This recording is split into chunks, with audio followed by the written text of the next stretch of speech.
শিক্ষার্থী বন্ধুরা, আসসালামু আলাইকুম। এডুকেশন ডিকশনারির পক্ষ থেকে তোমাদেরকে জানাচ্ছি আন্তরিক শুভেচ্ছা ও শুভকামনা।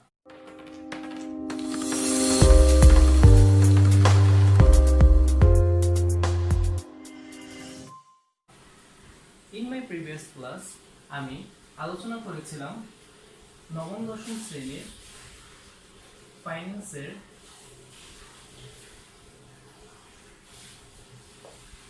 তৃতীয় অধ্যায়। তো তৃতীয় অধ্যায়টা হচ্ছে আমাদের অর্থের সময় মূল্য, যেটাকে আমরা ইংলিশে বলি টাইম ভ্যালু অফ মানি। তো এই অধ্যায়ের আমাদের আগের যে পার্টটা ছিল সেই পার্টে আমরা বলেছিলাম যে এই চ্যাপ্টার থেকে প্রতিটি বোর্ড পরীক্ষায় খুব গুরুত্ব সহকারে কিছু প্রশ্ন থাকে। তো এই চ্যাপ্টারটা আমরা খুব গুরুত্ব সহকারে এই যে পার্টটা থাকবে সেই পাঠে আমরা আলোচনা করব। আমাদের আগের যে পার্টটা ছিল সেই পাঠে আমরা আলোচনা করেছিলাম এই চ্যাপ্টারের যে ক এবং খতে যে প্রশ্নগুলো আসে বা যে টিকাগুলো আসে সেগুলো নিয়ে আলোচনা করেছিলাম, এবং আমরা বলেছিলাম যে আমাদের পরবর্তী ভিডিওতে আমরা আলোচনা করব এই চ্যাপ্টারের যে ম্যাথমেটিক্যাল টার্মগুলো আছে সেগুলো। তো ঠিক আগের কথা মতোই আমরা আমাদের যে নির্ধারিত ক্লাস সেই নির্ধারিত ক্লাসে চলে আসি, এবং আমাদের আজকের নির্ধারিত ক্লাসের পাঠ্যসূচিটা হচ্ছে আমরা আজকে কি কি নিয়ে আলোচনা করব। ফিউচার ভ্যালু নিয়ে আলোচনা করব,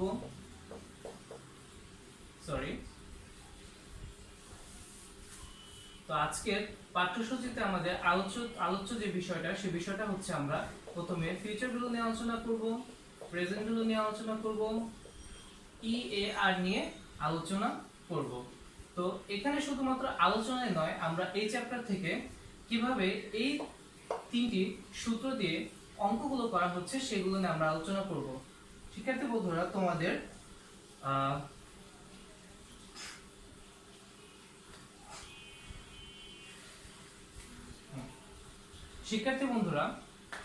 তোমাদের গুরুত্ব সহকারে এই প্রশ্নটা আমি বলছি, সেটা হচ্ছে আমাদের পাঠ্য বইতে এই তিনটি সূত্র দিয়ে অঙ্কগুলো করা হয়েছে, কিন্তু আমাদের সামনে যে এসএসসি পরীক্ষাগুলো হয় বা যে বোর্ড পরীক্ষাগুলো হয় সেখানে আমরা প্রিভিয়াস যে কোশ্চেনগুলো সেই কোশ্চেনগুলো দেখলে আমরা জানতে পারি যে এই চ্যাপ্টারে এমন কিছু কোশ্চেন থাকে যে কোশ্চেনগুলো আমাদের বইয়ের সাথে রিলেটেড না। ফর এক্সাম্পল, আমাদের এম ব্যবহার করতে হয়, আমরা তো সবাই জানি এম মানে হচ্ছে মান্থ, বা চক্রবৃদ্ধি ইউজ করতে হয়, চক্রবৃদ্ধি মানে হচ্ছে আমাদের অ্যানুইটি। তো এই মান্থ এবং অ্যানুইটি এই দুইটি বিষয় নিয়ে আমরা এই ক্লাসে আলোচনা করব না, আমরা আলোচনা করব আমাদের পরবর্তী যে পাঠটা থাকবে সেই পরবর্তী পাঠে। তো আমাদের আজকের যে পাঠটা সেই পাঠ নিয়ে আমরা শুরু করি।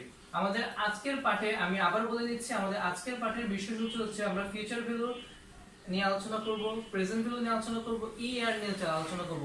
প্রকৃতপক্ষে মোট কথা হচ্ছে আমাদের টেক্সট বইতে যে সূত্রগুলো আছে সেই সূত্রগুলো কিভাবে কোন ম্যাথগুলো তৈরি করা হয় সেগুলো নিয়ে আমরা আজকে আলোচনা করব। শিক্ষার্থী বন্ধুরা, তোমাদের সুবিধার জন্য আমি আমার এই হোয়াইট বোর্ডে একটি প্রশ্ন লিখেছি, সেই প্রশ্নটা আমরা একটু একবার করে পড়ে নিচ্ছি, দেখি তো প্রশ্নতে কি লেখা আছে।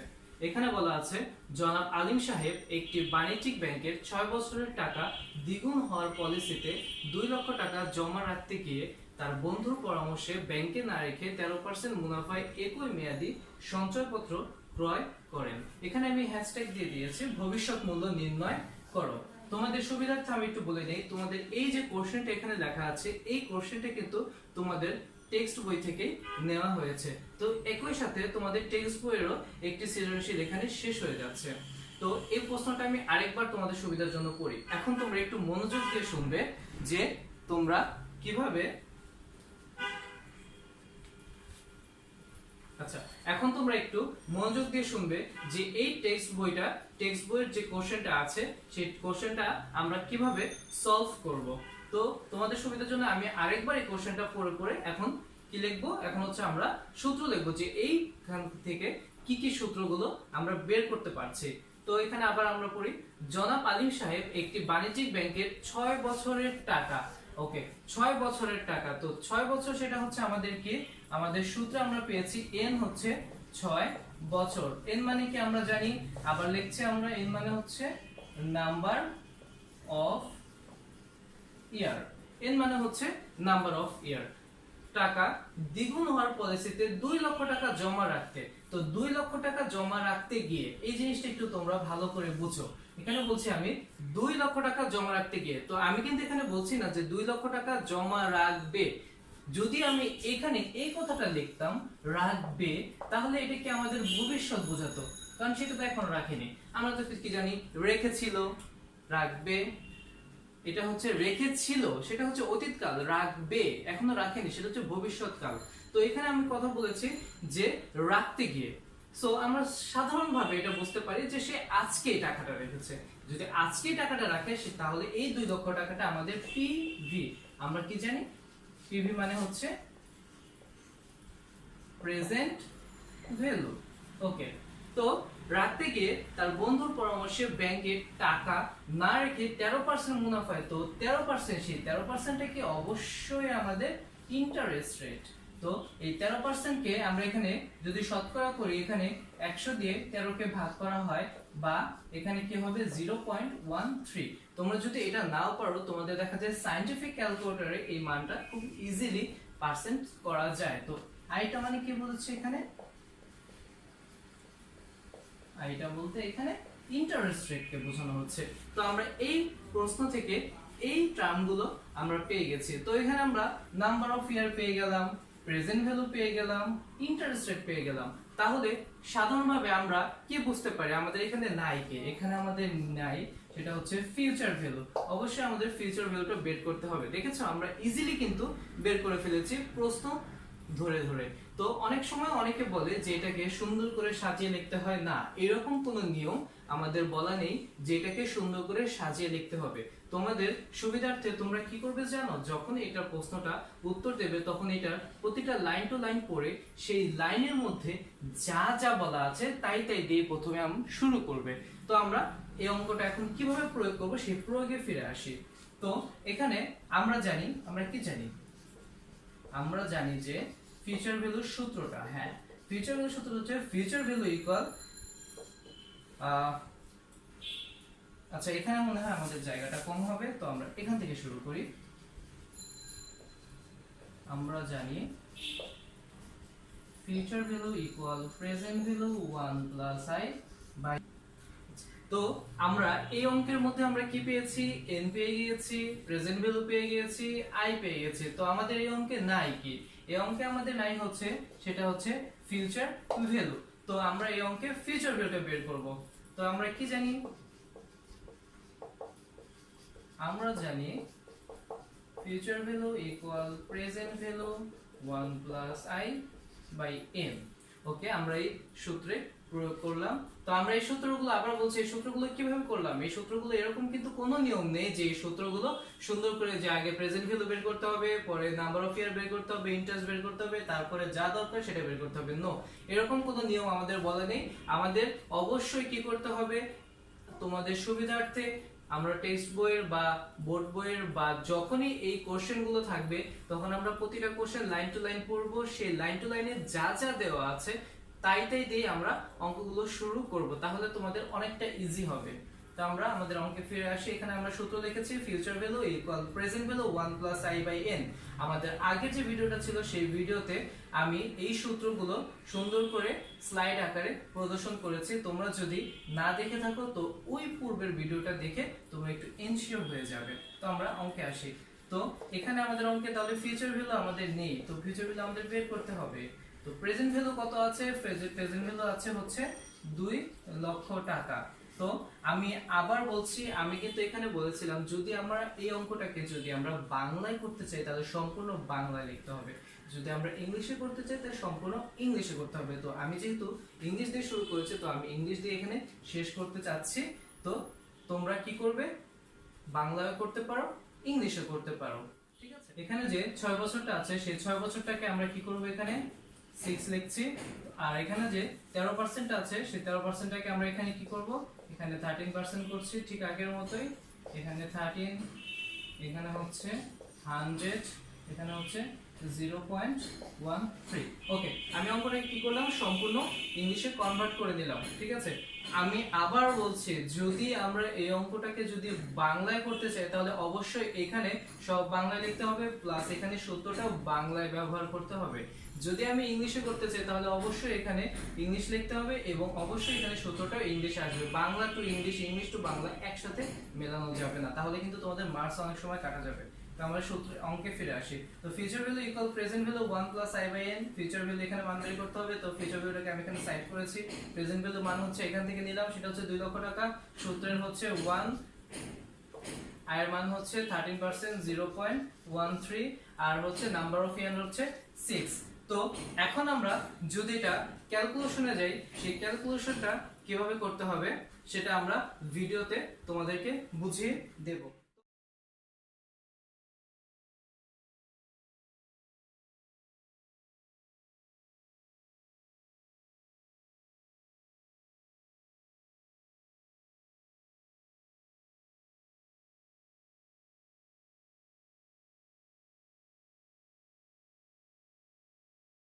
তোমাদের দেখানো হয়েছে এই ক্যালকুলেশনটা আমরা কিভাবে করেছি। তো ক্যালকুলেশনের মান অনুযায়ী আমাদের এখানে মান এসেছে হচ্ছে 4,16,390 টাকা, ঠিক আছে।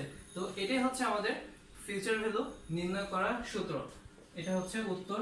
তো শিক্ষার্থী বন্ধুরা, আমি আশাবাদী তোমরা এই অঙ্কটা এখান থেকে বোঝার চেষ্টা করতে পেরেছো, বা আমি তোমাদের বোঝানোর চেষ্টা করতে পেরে সফল হয়তো বা হয়েছে।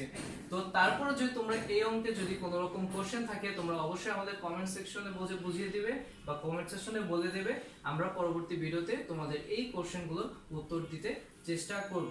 ওকে, তাহলে আমরা এখানে ফিউচার ভ্যালুতে যেহেতু করলাম, আমাদের আরেকটা পার্ট আছে সেটা হচ্ছে প্রেজেন্ট ভ্যালু। আমরা প্রেজেন্ট ভ্যালু পার্টে চলে যাচ্ছি। আমাদের প্রেজেন্ট ভ্যালুর সূত্রটা তোমাদের বোর্ডে লেখা হচ্ছে। শিক্ষার্থী বন্ধুরা, তোমাদেরকে আমরা এই হোয়াইট বোর্ডে আরেকটি প্রশ্ন এখানে অন্তর্ভুক্ত করেছি। তো এখানে কি প্রশ্নটা লেখা আছে সেটা আমি একবার করে পড়ছি। মাসুম 6 বছর পর 1 লক্ষ টাকা পাওয়ার আশায় বর্তমানে কিছু টাকা ব্যাংকে রাখতে হবে বা রাখতে চায়। যাই হোক, বর্ণালী ব্যাংক থেকে বার্ষিক 10% হারে চক্রবৃদ্ধি সুদে প্রদানের প্রস্তাব দিয়েছে। 6 বছর পর 1 লক্ষ টাকা পেতে চাইলে আজকে কত টাকা ব্যাংকে জমা রাখতে হবে? তো আমরা কি করছি, এই অঙ্কটা ঠিক আগের যে অঙ্কটা ছিল সে অঙ্কের মতোই কি লাইন টু লাইন ধরে ধরে আমরা অঙ্কটা করব। তো আমাদের ফার্স্টে কি বলেছে, মাসুম 6 বছর পর 1 লক্ষ টাকা পাওয়ার আশায়, বুঝছো ভালো মতো সবাই, 6 বছর পর 1 লক্ষ টাকা পাওয়ার আশায়, 6 বছর, তাহলে কি এটা কি এন হচ্ছে 6 ইয়ার্স। আচ্ছা থাক, আমি ইয়ার্স না এখানে বছর লিখি। আচ্ছা ওকে, 6 বছর পর 1 লক্ষ টাকা পাওয়ার আশায়, সে কিন্তু আমি কিন্তু বলছি যে আজকে 1 লক্ষ টাকা পাওয়ার আশায় না, আমি বলছি 6 বছর পর 1 লক্ষ টাকা পাওয়ার আশায়। তাহলে 6 বছর পর যদি আমি 1 লক্ষ টাকা পেতে চাই তাহলে এই 1 লক্ষ টাকা কি অবশ্যই আমাদের ফিউচার ভ্যালু। ওকে,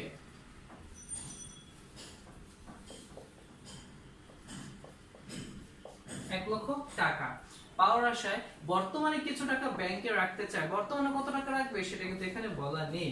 বর্ণালী ব্যাংক থেকে বার্ষিক 10% হারে, তো 10% এটা হচ্ছে আয় হচ্ছে 10% বা 10%, এটাকে আগের মতোই 100 দিয়ে ভাগ করলে এটা হবে আমাদের 0.10 হারে চক্রবৃদ্ধি সুদে প্রদানের প্রস্তাব দিয়েছে। 6 বছর পর 1 লক্ষ টাকা পেতে চাইলে আজকে কত টাকা ব্যাংকে জমা রাখতে হবে? তো এখানে আজকে কত টাকা ব্যাংকে জমা রাখতে হবে, তাহলে আজকে বলতে কি প্রেজেন্টে, তা আমরা এখানে কি বুঝতে পারছি, আমাদের প্রেজেন্ট ভ্যালু বের করতে হবে। হ্যাঁ, দেখেছো কত ইজিলি ভাবে আমরা এখান থেকে বের করে নিলাম। ওকে, তো আমরা এখন আমাদের সূত্রে যাচ্ছি।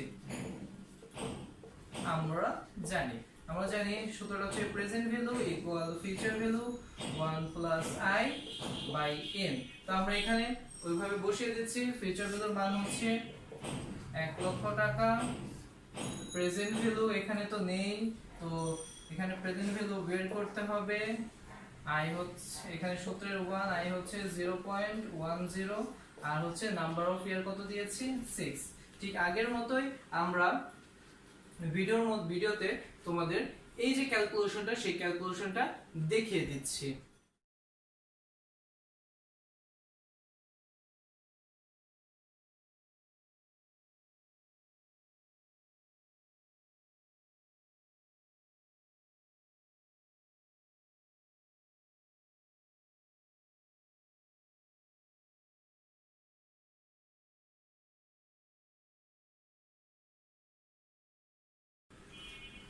তোমরা ভিডিওতে দেখতে পেলে যে এখানে যে ক্যালকুলেশনটা হয়েছে সেই ক্যালকুলেশনটার এখানে মান বের হয়েছে কত, আমি এখান থেকে একটুখানি দেখে নিচ্ছি ক্যালকুলেশনের মানটা 56,447 টাকা এরকম একটা মান বের হয়েছে। তো এই অঙ্কে আমরা কি ঠিক আগের অঙ্কের মতো আমরা কি আবার এই টু লাইন ধরে আমরা এখানে বের করলাম, তারপর আমরা সূত্র প্রয়োগ করলাম, তারপর এন্ড অফ দা ডে আমাদের কি আসলো, একটি মান আসলো, সেই মানটা হচ্ছে আমাদের প্রেজেন্ট ভ্যালু। তো আজকের এই ভিডিওতে আমরা এই দুইটি সূত্র এবং এই দুইটি সূত্রের যে অঙ্কগুলো আছে সেই অঙ্কগুলো তোমাদের আলোচনা করলাম। তো আমাদের যে প্রিভিয়াস যে ক্লাসটা থাকবে সেই প্রিভিয়াস ক্লাসে আমরা কি আলোচনা করব সেই বিষয়টা আমি এখানে ছোট করে একটু বলে দিচ্ছি। আমাদের পরবর্তী যে ভিডিওটা থাকবে সেই ভিডিওতে আমরা আলোচনা করব EAR কিভাবে নির্ণয় করতে হয়। তারপরে আমাদের টেক্সট বইয়ের বাইরেও যে অঙ্কগুলো থাকে বা যে সূত্রগুলো ব্যবহার করতে হয় সেখানে আমরা দেখি এম এর ব্যবহার করতে হয়। তারপর আমরা দেখি অ্যানুইটি ব্যবহার করতে হয়। এই ইয়ার, মান্থ, অ্যানুইটি এগুলোর যে ব্যবহার আমাদের টেক্সট বইতে অনেকগুলো নেই বা অনেকগুলো আছে, তার বাইরেও যে কোশ্চেনগুলো থাকে সেই কোশ্চেনগুলো কিভাবে করতে হয় সেটা আমি তোমাদেরকে আলোচনা করার চেষ্টা করব। তো এই ভিডিওটা তোমরা অবশ্যই ভালো মতো দেখবে, ভালো মতো দেখার পর পরবর্তী যে ভিডিও থাকবে সেই ভিডিওটা তোমরা খুব সুন্দর মতো বুঝতে পারবে। তো শিক্ষার্থী বন্ধুরা আজকে এই পর্যন্তই রাখছি, পরবর্তী ভিডিওটা তোমরা দেখবে এই আশায় তোমাদেরকে বলছি always stay safe and stay home.